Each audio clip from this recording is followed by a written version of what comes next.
Bonjour et bienvenue sur Rubber & Steel, la chaîne pour tout savoir sur les montres.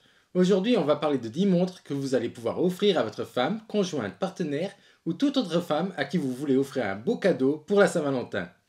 D'ailleurs, si vous voulez nous soutenir, des liens affiliés Amazon vers certaines montres se trouvent dans la description. Alors si une de ces montres vous plaît et que vous utilisez ce lien afin de l'acheter, vous soutenez la chaîne sans que cela ne vous coûte quoi que ce soit, puisque ça ne va pas changer le prix que vous allez payer pour la montre. Donc n'hésitez pas à cliquer sur le lien dans la description. Maintenant que tout a été dit, nous allons pouvoir rentrer au cœur de l'horlogerie.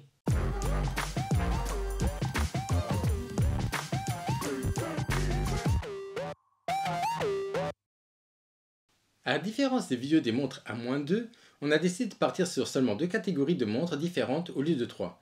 Et pour chaque catégorie, on vous présentera alors 5 montres pour compenser. La première catégorie de laquelle on va parler, c'est celle des montres classiques, que l'on portera avec une chemise ou encore un costume. Et ensuite, on passera à la catégorie des montres de tous les jours, où on va retrouver des montres qui pourront être portées avec une grande variété de vêtements. Donc, c'est la catégorie sport qui est tombée à l'eau pour cet épisode. Car personnellement, je ne voyais pas quelqu'un offrir par exemple une G-Shock à sa bien-aimée. Mais pour compenser, on a mis des montres sport, qui sont quand même élégantes, dans la catégorie des montres de tous les jours. Commençons donc directement par la première montre qui pourra être portée au jour le jour. Et là, on va parler de la Seiko SY-MG35K1, qui vient avec un diamètre de 26 mm, avec un guichet jour-date à 3 heures et une lunette graduée indiquant les minutes. Ce qui rajoute du charme à cette montre, c'est que pour moins de 150 €, vous allez pouvoir faire rentrer votre femme dans le monde des montres automatiques. Ce qui n'est pas évident car beaucoup de femmes préfèrent le quartz pour ne pas avoir à remettre la montre à l'heure régulièrement. Mais bon, pour celles qui restent réticentes, on va vous présenter un ou deux modèles qui existent aussi en quartz.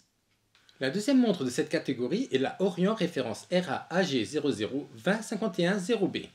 Avec ses 36 mm de diamètre, sa couleur or acier et son ouverture à 9 heures qui permet d'observer son balancier, cette montre est élégante et devrait pouvoir convenir à une grande majorité des poignées. Ce qui pour moi en fait une montre de tous les jours, c'est son balancier apparent qui enlève un peu de son caractère classique et qui à mon avis permet de la porter aussi un peu plus décontractée. On va commencer à monter en gamme maintenant avec la Longines Conquest. Et là, si votre femme n'est pas fan de montre automatique, la version quartz existe également. Il faudra juste faire attention au fait que la version quartz aura un diamètre de 34 mm alors que la montre automatique, elle sera disponible à partir de 39 mm.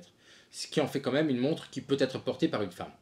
En plus, c'est une montre qui vient en plusieurs coloris et sont toutes étanches à 300 mètres, ce qui est simplement énorme. Pour la version automatique, elle vient en plus avec un mouvement qui lui confère une réserve de marge de 72 heures pour un budget d'un peu plus de 1000 €. La version quartz, elle, se trouve vers les 700 € sans diamant. On monte encore d'une gamme en allant du côté de chez Tag Heuer avec la Aqua Racer. C'est une montre qui est sportive à mon sens, mais qui peut tout aussi bien se porter avec une blouse par exemple. Cette montre a énormément de caractère avec sa lunette qui est tout à fait unique et son cadran avec ses traits horizontaux. On va voir pour le plus petit modèle automatique un diamètre de 32 mm pour une épaisseur de 10,6 mm, ce qui en fait une montre qui n'est pas du tout épaisse. Et surtout qu'elle vient avec un mouvement automatique qui lui offre 40 heures de réserve de marche. La dernière montre, on ne va pas trop s'attarder dessus parce que tout le monde la connaît en long et en large, et c'est la plus chère de cette catégorie. C'est la Datejust de chez Rolex. C'est une montre classe mais sport et qui ravirait n'importe quelle femme, surtout avec le nombre de possibilités qui existent au niveau des couleurs et autres. Donc si votre chéri a été très gentil, vous savez quoi faire messieurs. Voilà pour les 5 montres de tous les jours et maintenant on peut passer aux montres classiques. Et là j'ai décidé de commencer par une montre française et c'est la Initiale de chez Charlie Paris. À moins de 400 € et son superbe esthétisme, c'est une montre à ne pas rater. Diamètre de 36 mm pour une épaisseur de 10,5 mm, elle vient avec un mouvement automatique et il existe un grand choix au niveau des bracelets.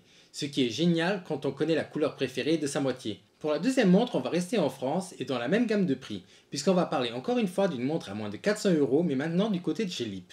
La montre en question, c'est la Himalaya Cœur Battant, que je trouve personnellement très raffinée grâce à son bracelet en cuir. Parce que sur bracelet métal, je l'aurais plutôt mise dans la catégorie des montres de tous les jours.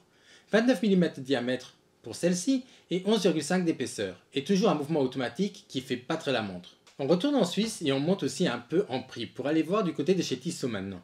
La Tissot qui a retenu le plus mon attention par son élégance, c'est la Tissot Carson Premium, qui existe en quartz comme en automatique. Je trouve tout simplement que les couleurs se marient très bien avec ce bracelet brun foncé et sa couleur de boîtier qui est or rose.